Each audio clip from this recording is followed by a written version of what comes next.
यमलोक, यममार्ग, यमराज के भवन तथा चित्रगुप्त के भवन का वर्णन, यमदूतों द्वारा पापियों को पीड़ित करना।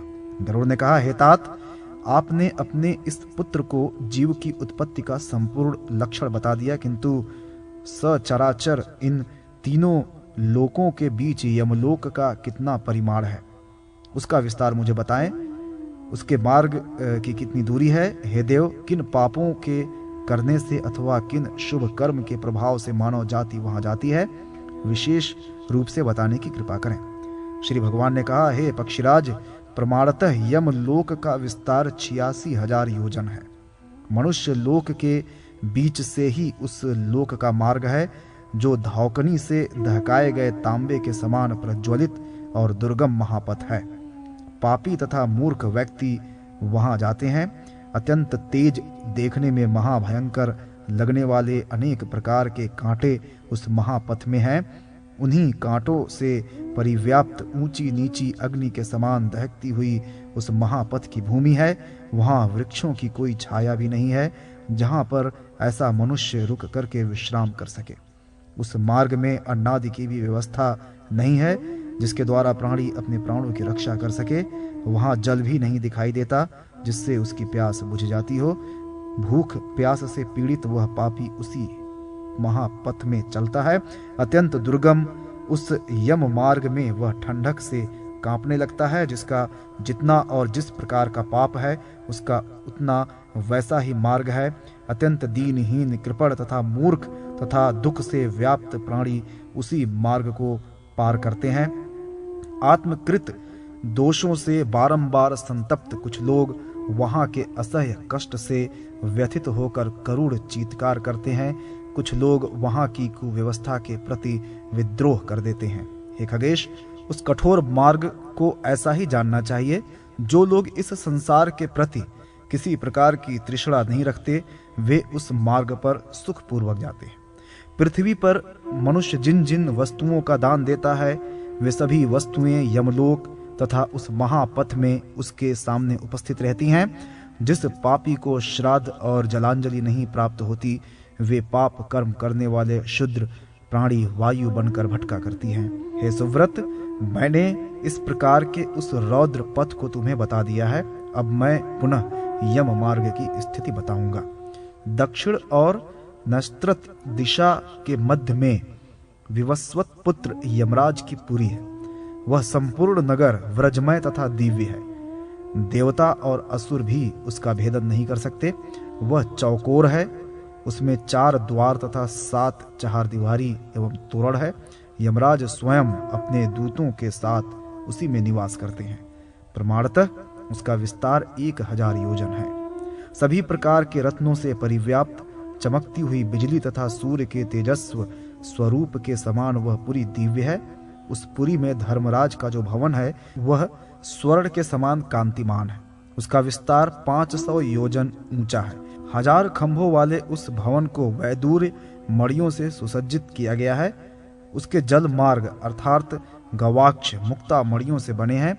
सैकड़ों पताकाएं उसकी शोभा बढ़ाती हैं। घंटों की सैकड़ों ध्वनियां उस भवन में होती रहती हैं।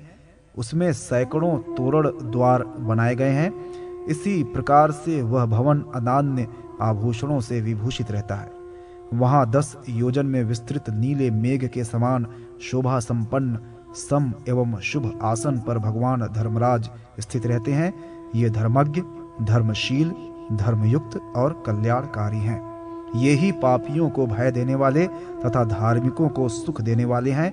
यहाँ पर शीतल मंद वायु बहती है। अनेक प्रकार के उत्सव और व्याख्यान होते रहते हैं। सदैव शंख आदि मांगलिक वाद्यों की ध्वनियां सुनाई देती हैं। उन्हीं के बीच धर्मराज का संपूर्ण समय बीतता है।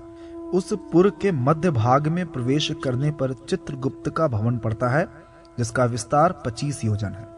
उसकी ऊंचाई 10 योजन है। वह लोहे की परिखा के द्वारा चारों ओर से घिरा हुआ एक महादिव्य भवन है। इसमें आने जाने के लिए सैकड़ों गलियां हैं और सैकड़ों पताकाओं से यह सुशोभित रहता है। सैकड़ों दीप इस भवन में प्रज्वलित रहते हैं। बंदी जनों के द्वारा गाए बजाए गीत और वाद्य यंत्रों की ध्वनियों से यह भवन गुंजायमान रहता है। चित्रगुप्त के इस भवन को सुंदरतम चित्रों से सजाया गया है। इस भवन में मुक्ता मणियों से निर्मित परम विस्मयकारी एक दिव्य आसन है, जिसके ऊपर बैठकर चित्रगुप्त मनुष्यों अथवा अन्य प्राणियों की आयु गणना करते हैं। किसी के पुण्य और पाप के प्रति कभी उनमें मोह नहीं होता। जिसने जब तक जो कुछ अर्जित किया है वे उसको जानते हैं। वे 18 दोषों से रहित जीव द्वारा किए गए कर्म को लिखते हैं। चित्रगुप्त के भवन से पूर्व ज्वर का बहुत बड़ा भवन है। उनके भवन से दक्षिण शूल और लता विस्फोटक के भवन है। पश्चिम में कालपाश, अजीर्ण और अरुचि के भवन है। मध्य पीठ के उत्तर में विशूचिका, ईशान कोण में श्रोतर्ति, आग्नेय कोण में मूकता, नैश्रत्य कोण में अतिसार, वायव्य कोण में दाह संज्ञक रोग का घर है। चित्रगुप्त इन सभी से नित्य परिवृत्त रहते हैं। हे तार्क्ष, कोई भी प्राणी जो कुछ कर्म करता है वह सब कुछ चित्रगुप्त लिखते रहते हैं। धर्मराज के भवन के द्वार पर रात दिन दूतगण उपस्थित रहते हैं। यमदूतों के महापाश से बंधे पापी और नीच व्यक्ति मुगदरों से मार खाते हैं। वहां नाना प्रकार के पूर्वकृत पाप कर्मों से युक्त मनुष्य को विभिन्न धारदार अस्त्र शस्त्रों तथा अनेक यंत्रों से मारा जाता है। पापियों को दहकते हुए अंगारों के द्वारा घेर दिया जाता है। पूर्व कर्मों के अनुसार लौह पिंड के समान वे उसी में दग्ध किए जाते हैं। अन्य बहुत से पापियों को पृथ्वी पर पटक करके कुल्हाड़े से उन्हें काटा जाता है। पूर्व कर्म के फलानुसार वे चिल्लाते हुए दिखाई देते हैं। कुछ पापियों को गुड़ पाक और कुछ को तैल पाक में डालकर पकाया जाता है। इस प्रकार उन यमदूतों से पापियों को अत्यधिक कष्ट भोगना पड़ता है। अन्य पापी उन अत्यंत निर्दयी दूतों से बार बार क्षमादान की प्रार्थना करते हैं, पर यमदूत उनकी एक भी नहीं सुनते। हे तार्क्ष, इस प्रकार पापियों के लिए कर्मानुसार बहुत से नरक कहे गए हैं।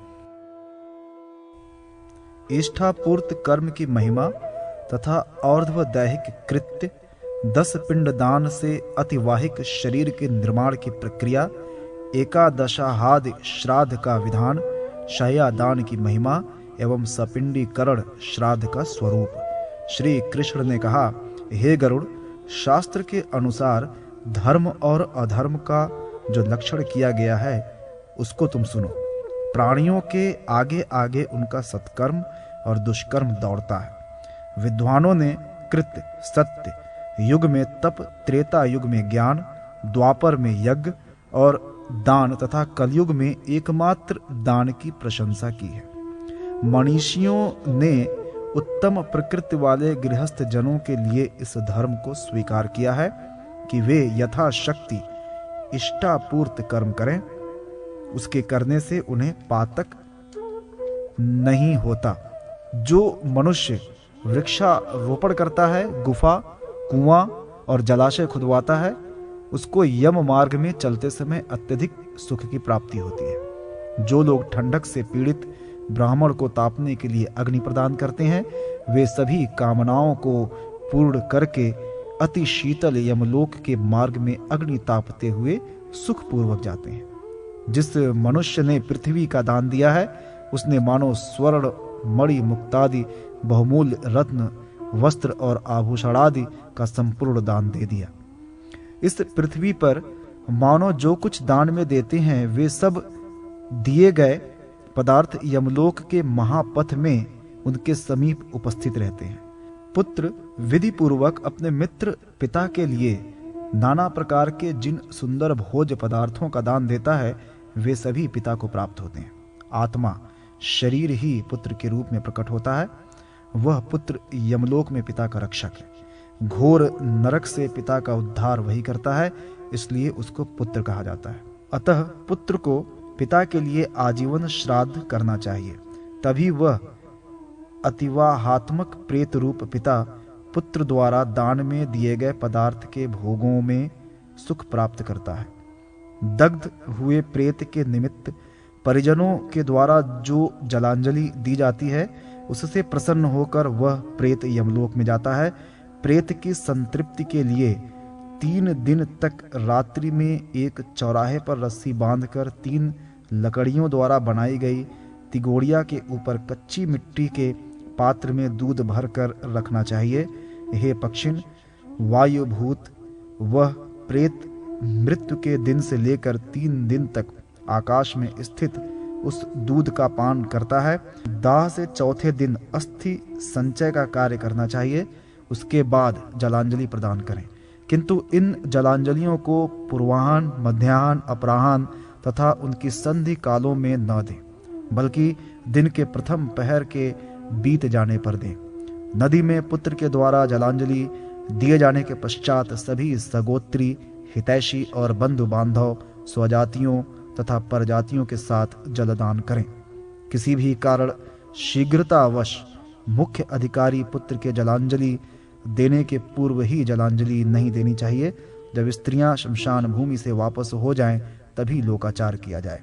शूद्र की मृत्यु हो जाने पर जो ब्राह्मण उसकी चिता के लिए लकड़ी लेकर जाता है अथवा उसके पीछे पीछे चलता है, वह 3 रात्रियों तक अशुद्ध रहता है। 3 रात्रियों के पश्चात समुद्र में मिलने वाली गंगा आदि पवित्र नदी के तट पर पहुंचकर वह स्नान करे। तदनंतर 100 प्राणायाम करके गोघृत का प्राशन करे, तब उसकी शुद्धि होती है। शूद्र सभी वर्णों के शवों का अनुगमन कर उन्हें जलांजलि दे सकता है। वैश्य 3 वर्णों ब्राह्मण, क्षत्रिय और वैश्य के शवों का अनुगमन कर उन्हें जलांजलि दे सकता है। क्षत्रिय 2 वर्णों ब्राह्मण और क्षत्रिय के शवों का अनुगमन कर उन्हें जलांजलि दे सकता है, और ब्राह्मण केवल अपने ही वर्ण के शव का अनुगमन कर उसे जलांजलि दे सकता है। हे काश्यप, जलांजलि देने के पश्चात दंत धावन करना चाहिए। सभी सगोत्री 9 दिनों तक दंत धावन का परित्याग कर देते हैं तथा यथा विधान 9 दिन तक जलांजलि देने के लिए जलाशय पर जाते हैं। विद्वानों का कहना है कि जो भी मनुष्य जिस स्थान, मार्ग अथवा घर में मृत्यु को प्राप्त करता है, उसको वहां से शमशान भूमि के अतिरिक्त कहीं अन्यत्र नहीं ले जाना चाहिए। दाह संस्कार के पश्चात स्त्रियों को आगे आगे चलना चाहिए, उनके पीछे पीछे तथा अन्य व्यक्तियों के समूह को चलना चाहिए। वहां से आने के बाद उन सभी को एक पत्थर के ऊपर बैठकर आचमन करना चाहिए।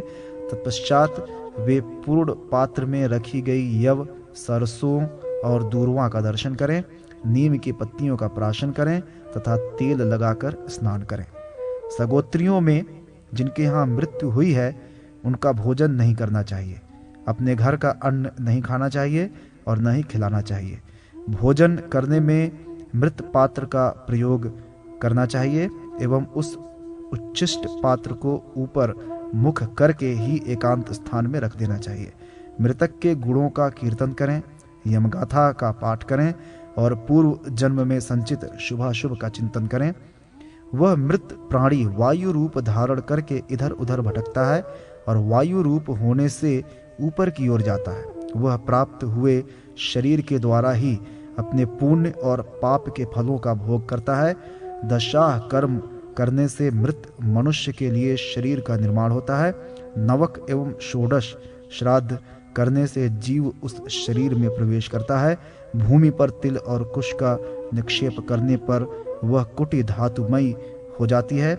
मरणासन्न प्राणी के मुख में पंचरत्न डाल देने से जीव ऊपर की ओर चल देता है।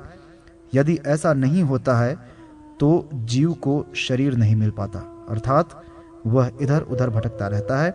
इसलिए आदर पूर्वक भूमि पर तिल और दर्भ को बिछाना चाहिए। जीव जहाँ कहीं भी पशु या स्थावर योनि में जन्म लेता है, जहाँ वह रहता है, वहीं पर उसके उद्देश्य से दी गई श्राद्धीय वस्तु पहुंच जाती है। जिस प्रकार धनुर्धारी के द्वारा लक्ष्य भेदन के लिए छोड़ा गया वाण उसी लक्ष्य को प्राप्त करता है जो उसको अभीष्ट है, उसी प्रकार जिसके निमित्त श्राद्ध किया जाता है वह उसी के पास पहुंच जाता है। जब तक मृतक के सूक्ष्म शरीर का निर्माण नहीं होता, तब तक किए गए श्राद्धों से उसकी संतृप्ति नहीं होती। भूख प्यास से व्यथित होकर वायुमंडल में इधर उधर चक्कर काटता हुआ वह जीवात्मा दशाह के श्राद्ध से संतृप्त होता है। जिस मृतक का पिंडदान नहीं हुआ है वह आकाश में भटकता ही रहता है। वह क्रमशः 3 दिन जल, 3 दिन अग्नि, 3 दिन आकाश और 1 दिन अपने प्रिय जनों के ममतावश अपने घर में निवास करता है। अग्नि में शरीर के भस्म हो जाने पर प्रेतात्मा को जल से ही तृप्त करना चाहिए। इसके बाद जल से ही उसकी तेल स्नान की क्रिया पूर्ण करें तथा घर में पुआ और कृशर अन्न से श्राद्ध करें। मृत्यु के पहले, तीसरे, 5वें, 7वें, 9वें अथवा 11वें दिन जो श्राद्ध होता है उसको नवक श्राद्ध कहा जाता है। गृह द्वार, शमशान, तीर्थ या देवालय अथवा जहाँ कहीं भी प्रथम पिंडदान दिया जाता है वहीं पर अन्य सभी पिंडदान करने चाहिए।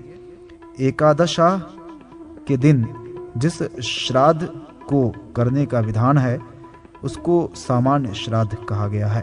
ब्राह्मणादि चारों वर्णों की शरीर शुद्धि के लिए स्नान ही एकमात्र साधन है। एकादशाह संस्कार से पूर्ण हो जाने के पश्चात पुनः स्नान करके शुद्ध होना चाहिए। अनंतर शय्यादान करना चाहिए क्योंकि शय्यादान से प्रेत को मुक्ति मिलती है। यदि प्रेत का कोई सगोत्र न हो तो उसके अंत्येष्टि कार्य को किसी और को कराना चाहिए अथवा उसकी भार्या करे या किसी ऐसे पुरुष को करना चाहिए जो मृत व्यक्ति से तुष्ट अर्थात उसके सद्व्यवहार से उपकृत हो। पहले दिन विधि पूर्वक श्राद्ध योग जिस अन्नादि से पिंडदान दिया जाता है उसी अन्नादि से सभी श्राद्ध करने चाहिए। दशाह श्राद्ध का कर्म मंत्रों का प्रयोग बिना किए ही नाम गोत्रोच्चार से हो सकता है। गोत्रोच्चार से प्रण करके संस्कर्ता श्राद्ध कर्म करता है। अशौच का दिन बीतने के बाद उन्हें त्याग करके ही घर में प्रविष्ट होना चाहिए। पहले दिन जो अर्ध दैहिक कर्म आरंभ करे उसी को 10 दिन तक समस्त श्राद्ध कृत संपन्न करना चाहिए। वह क्रिया करने वाला चाहे सगोत्री हो या दूसरे गोत्र से संबंधित हो, स्त्री हो अथवा पुरुष हो। जिस प्रकार गर्भ में स्थित प्राणी के शरीर का पूर्ण विकास 10 मास में होता है उसी प्रकार 10 दिन तक दिए गए पिंडदान से जीव के उस शरीर की संरचना होती है जिस शरीर से उसे यमलोक आदि की यात्रा करनी है। जब तक घर में इसका अशौच होता है तब तक पिंडोदक क्रिया करनी चाहिए। यह विधि ब्राह्मणादि चारों वर्णों के लिए मानी गई है। पुत्र के अभाव में जिनके लिए अशौच 3 रातों का ही माना जाता है वे पहले दिन 3, दूसरे दिन 4 और तीसरे दिन 3 पिंडदान करें। प्रेत के लिए पृथक पृथक मिट्टी के पात्र में दूध तथा जल और चौथे दिन उसे एकोदिष्ट श्राद्ध करना चाहिए। हे अंडज, पहले दिन जो पिंडदान दिया जाता है उससे जीव की मूर्धा का निर्माण होता है। दूसरे दिन के पिंडदान से आँख, कान और नाक की रचना होती है। तीसरे दिन के पिंडदान द्वारा दोनों गंड स्थल, मुख तथा ग्रीवा भाग बनकर तैयार होता है। उसी प्रकार चौथे दिन उसके हृदय, कुक्ष प्रदेश एवं उदर भाग, 5वें दिन कटि प्रदेश, पीठ और गुदा का आविर्भाव होता है।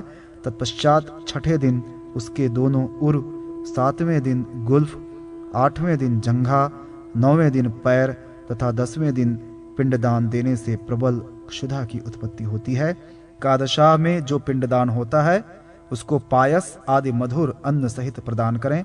निमंत्रित ब्राह्मण के दोनों पैर धोकर तथा उन्हें अर्ध धूप दीपादि से पूज कर और सिद्धांत, कृशर, अपूप एवं दूध आदि से परिपूर्ण भोजन कराकर संतृप्त किया जाए। 12 मासिक श्राद्ध तथा 19 मासिक त्रिपाक्षिक, 19 षाणामासिक तथा 19 शाब्दिक ये 16 श्राद्ध कहे जाते हैं। 11वें दिन इन श्राद्धों को करने की विधि है। प्राणी की जो मृत्यु तिथि हो उसी तिथि पर प्रतिमास श्राद्ध करना चाहिए। प्रथम मासिक श्राद्ध मृताह के दिन न करके एकादशाह के दिन करना चाहिए। जिस तिथि को मनुष्य मरता है वही तिथि अन्य मासिक श्राद्ध के लिए प्रशस्त होती है। 19 मासिक, 19 षाणामासिक एवं 19 शाब्दिक तथा त्रिपाक्षिक इन श्राद्धों के लिए मृत्यु तिथि का विचार नहीं करना चाहिए। उदाहरणार्थ पूर्णिमा तिथि में जो व्यक्ति मरता है उसके लिए अगली चतुर्थी तिथि को ऊन मासिक श्राद्ध करना चाहिए। जिसकी मृत्यु चतुर्थी तिथि को होती है उसके लिए ऊन मासिक श्राद्ध नवमी को होना चाहिए, और जो मनुष्य नवमी तिथि को मरता है उसके लिए चतुर्दशी ऊन मासिक श्राद्ध की तिथि है। अतः अंत्येष्टि कर्म कुशल विधान को यह जान लेना चाहिए कि ये सभी तिथियां यथाविहित मृत्यु तिथि के अनुसार रिक्ता ही होंगी। एकादशाह को जो श्राद्ध किया जाता है उसका नाम नवक है। उस दिन चौराहे पर प्रेत के निमित्त भोजन रख करके श्राद्ध करता पुनः स्नान करे। एकादशाह से वर्ष पर्यंत श्रेष्ठ ब्राह्मण को दिन प्रतिदिन सन्नोदक घट का दान करना चाहिए। मानव शरीर में जो अस्थियों का यह समूह विद्यमान है जिसमें उनकी कुल संख्या 360 है, जल पूर्ण घट का दान देने से उन अस्थियों को पुष्टि मिलती है। इसलिए जो घट दान दिया जाता है उससे प्रेत को प्रसन्नता प्राप्त होती है। जंगल या किसी विषम परिस्थिति में जीव की मृत्यु जिस दिन होती है उस दिन से घर में सूतक होता है और उसी के अनुसार दशाहादि क्रियाएं करनी चाहिए। दाह संस्कार जब कभी भी हो, तिलपात्र अन्नादिक भोज पदार्थ गंध धूपादि एवं पूजन सामग्री का जो दान है उसको एकादशाह में देना चाहिए। उससे ब्राह्मण की शुद्धि होती है। मृत्यु और जन्म में घर में होने वाले सूतक से क्रमशः क्षत्रिय 12वें दिन, वैश्य 15वें दिन और शूद्र 1 मास में शुद्ध होता है।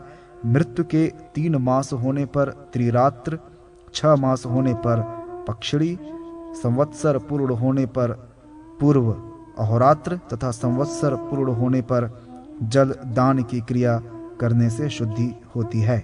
इसी के अनुसार सभी वर्णों की शुद्धि होती है। कलयुग में सूतक की समाप्ति दशाह में ही है।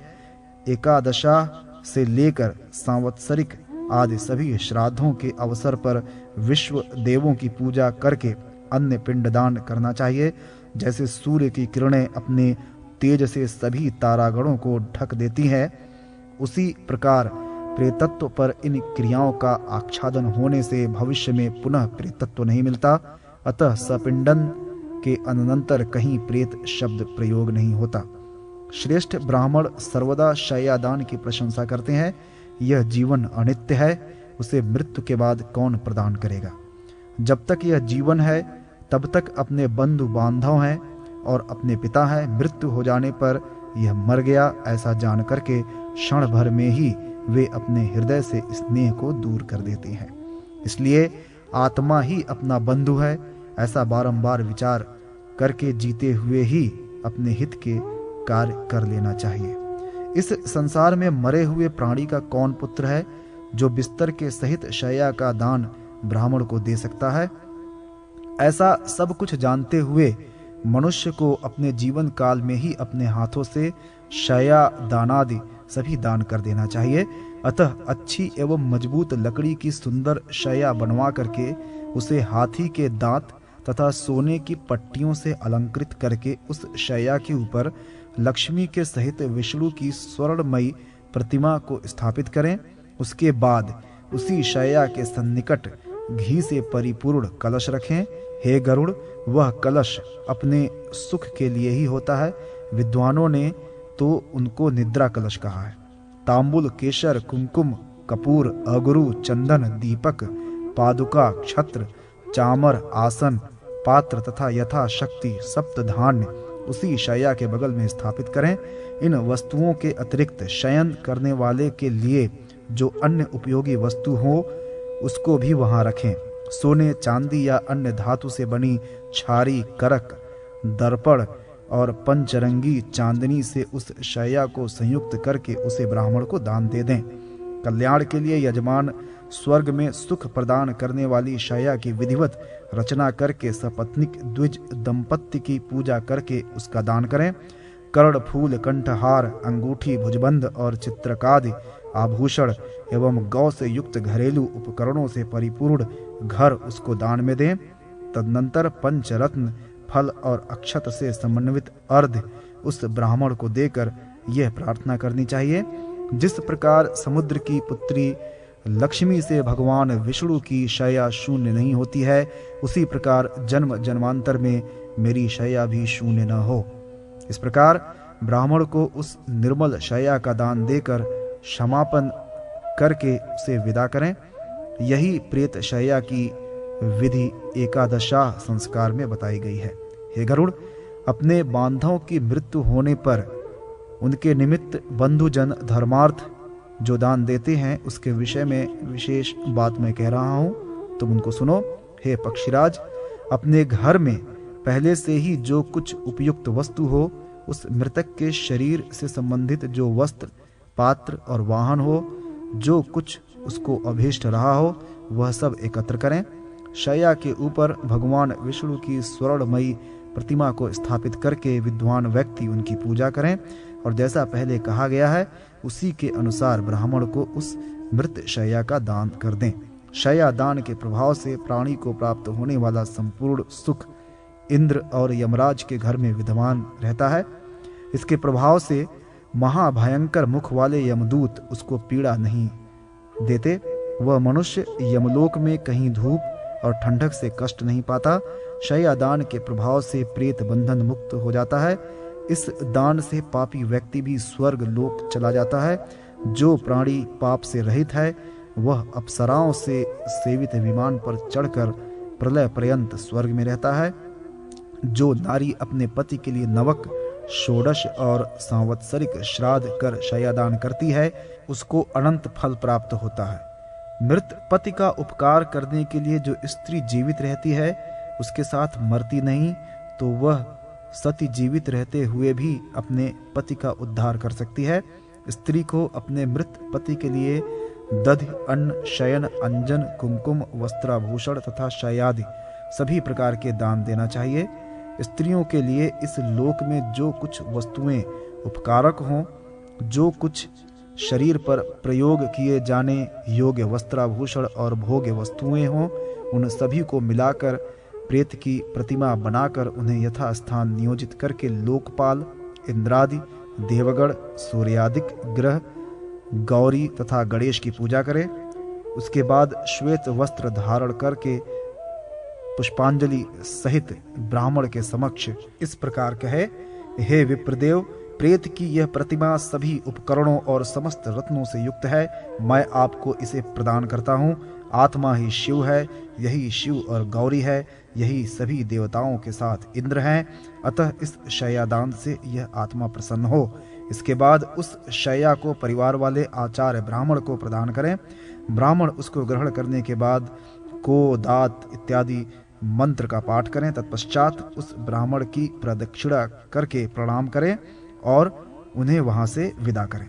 हे पक्षिन, इस विधि से एक शैया का एक ही ब्राह्मण को दान देना चाहिए। एक गौ, एक गृह, एक शैया और एक स्त्री का दान बहुतों के लिए नहीं होता। विभाजित करके दिए गए दान दाता को पाप की कोटि में गिरा देते हैं। हे तार्क्ष, इस प्रकार बताई गई विधि के अनुसार जो प्राणी शैयादि का दान करे तो उसे जो फल प्राप्त होता है उसको तुम सुनो। इस दान से दाता 100 दिव्य वर्षों तक स्वर्ग लोक में निवास करता है। व्यतिपात योग कार्तिक पूर्णिमा, मकर तथा कर्क की संक्रांति में सूर्य चंद्र ग्रहण में द्वारका, प्रयाग, नैमिषारण्य, कुरुक्षेत्र, अबुर्द, आबू पर्वत, गंगा, यमुना तथा सिंधु नदी और सागर के संगम तट पर जो दान दिया जाता है यह उससे भी बड़ा दान है। इस शैयादान के 16वें अंश को भी वे सभी दान प्राप्त नहीं कर पाते। वह प्राणी जहाँ जन्म लेता है वहीं उस पुण्य का फल भोगता है। स्वर्ग में रहने योग्य पुण्य के क्षय होने के बाद वह सुंदर स्वरूप धारण करके पृथ्वी पर पुनः जन्म लेता है। वह महाधनी, धर्मज्ञ और सर्व शास्त्रों का निष्णात पंडित होता है और मृत्यु होने के बाद वह नरश्रेष्ठ पुनः बैकुंठ लोक चला जाता है। अद्भुत है, अप्सराओं से चारों ओर घिरा हुआ वह प्राणी दिव्य विमान पर चढ़कर स्वर्ग में अपने पितरों के साथ हव्य कव्य ग्रहण करते हुए प्रसन्न रहता है। हे तार्क्ष, यदि पितर प्रेतत्व को प्राप्त हैं तो सपिंडीकरण के बिना अष्ट का, अमावस्या, मघा नक्षत्र तथा पितृ पर्व में किए गए जो श्राद्ध हैं वे पितरों को नहीं प्राप्त होते हैं। सपिंडीकरण का कार्य वर्ष पूरा हो जाने पर करना चाहिए, इसमें संशय नहीं। शव की शुद्धि के लिए आद्य श्राद्ध करके षोडशी का संपादन करें। तदनंतर पितरों की पंक्ति में प्रवेश के लिए शुद्धि के लिए 50वें प्रेत पिंड का अन्य पिंडों के साथ मेलन करें। वृद्धि श्राद्ध की संभावना होने पर 1 वर्ष के पहले ही 6 अथवा 3 माह या 1.5 माह में एवं 12वें दिन सपिंडीकरण श्राद्ध कर देना चाहिए। शूद्र का श्राद्ध स्वेच्छा पूर्वक हो सकता है। अग्निहोत्री ब्राह्मण की मृत्यु होने पर द्वादशाह को सपिंडन कर्म होना चाहिए। जब तक वह कर्म नहीं किया जाता तब तक वह मृत अग्निहोत्री ब्राह्मण प्रेत योनि में ही रहता है। अतः अग्निहोत्र करने वाले ब्राह्मण को द्वादशाह में ही सपिंडीकरण की क्रिया कर देनी चाहिए। गंगा आदि महानदियों में अस्थि क्षेपण, गया तीर्थ श्राद्ध, पितृपक्ष में होने वाले श्राद्ध सपिंडीकरण के बिना वर्ष के मध्य में नहीं करना चाहिए। यदि बहुत सी सपत्नियां हों और उनमें से एक भी स्त्री पुत्रवती हो जाए तो उसी एक पुत्र से ही वे सब पुत्रवती हो जाती हैं। असपिंड अग्निहोत्री पुत्र को पितृयज्ञ नहीं करना चाहिए। यदि वह ऐसा आचरण करता है तो पापी होगा और उसे पितृ हत्या का पाप लगेगा।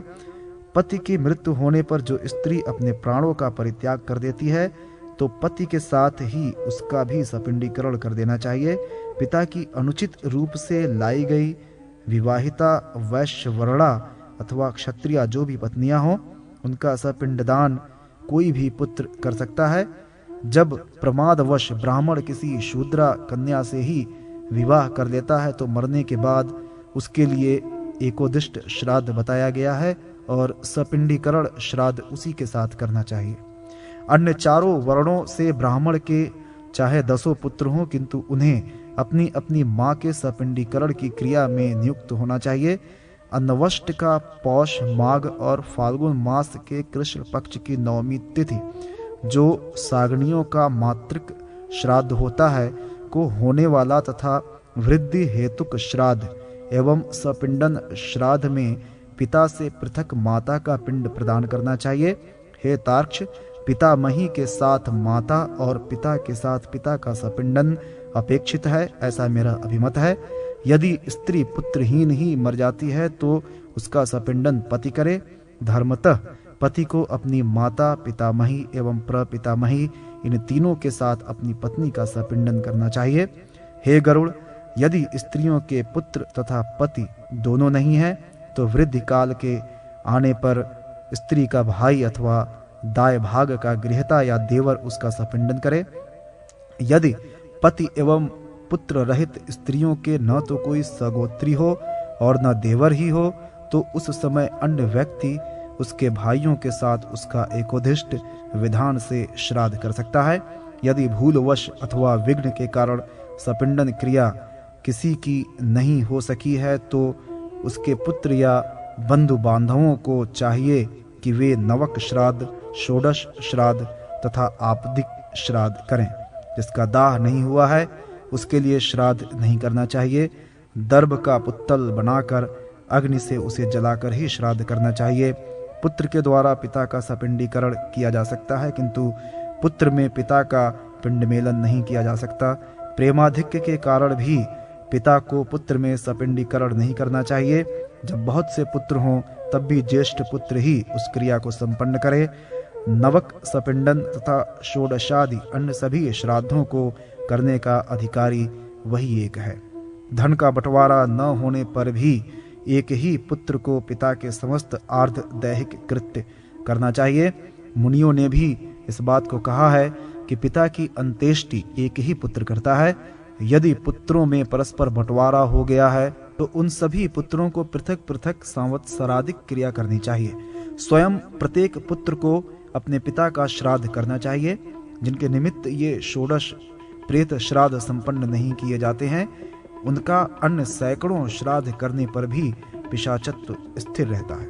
हे खगेश्वर, पुत्रहीन का सपिंडन उसके भाई, भतीजे, सपिंड अथवा शिष्य को करना चाहिए।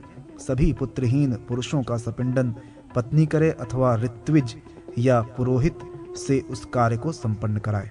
पिता की मृत्यु हो जाने पर वर्ष के मध्य जब सूर्य ग्रहण या चंद्र ग्रहण हो तो पुत्रों को पार्षण श्राद्ध नांदी श्राद्ध नहीं करना चाहिए। माता पिता और आचार्य की मृत्यु होने पर वर्ष के मध्य में तीर्थ श्राद्ध, गया श्राद्ध तथा अन्य पैतृक श्राद्ध नहीं करना चाहिए। पितृपक्ष, गजच्छाया, योग, मनवादि और युगादि तिथियों में सपिंडीकरण के बिना पिता का पिंडदान नहीं देना चाहिए। कुछ लोगों का विचार है कि वर्ष के मध्य में भी यज्ञ पुरुष तथा देवतादि के लिए जो देय है उसका दान देना चाहिए। पितरों को भी अर्ध और पिंड से रहित जो कुछ देय है वह सब दिया जा सकता है, यही विधि कही गई है। देवों के लिए पितर देवता हैं, पितरों के लिए पितर ऋषि हैं, ऋषियों के पितर देवता हैं, इस कारण पिता सर्वश्रेष्ठ हैं। पितर देवतागण और मनुष्यों के यज्ञनाथ भगवान विभु हैं। यज्ञनाथ को जो कुछ दिया जाता है वह समस्त शरीरधारियों को दिया हुआ माना जाता है।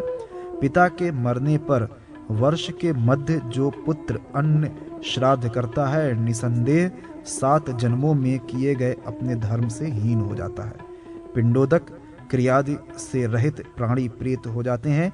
वे इसी रूप में भूख प्यास से अत्यंत पीड़ित होकर वायु के साथ चक्कर काटते हैं। यदि पिता प्रेतत्व योनि में पहुंच जाते हैं तो पुत्र के द्वारा की गई समस्त पैतृकी क्रिया नष्ट हो जाती है। यदि माता की मृत्यु हो जाती है तो पितृ कार्य नष्ट नहीं होता है। यदि माता की मृत्यु हो जाए, पिता और पितामही अर्थात दादी जीवित रहती हैं तो माता का सपिंडन प्रपितामही के साथ ही करना चाहिए। हे गरुड़, मेरे इस वचन को सुनो, यह सर्वथा सत्य है। इस पृथ्वी पर जिन मरे हुए मनुष्यों का पिंड मेलन अर्थात सपिंडीकरण नहीं होता है उनके लिए पुत्रों के द्वारा अनेक प्रकार से दिया गया हंतकार, उपहार, श्राद्ध तथा जलांजलि उन्हें प्राप्त नहीं होती है।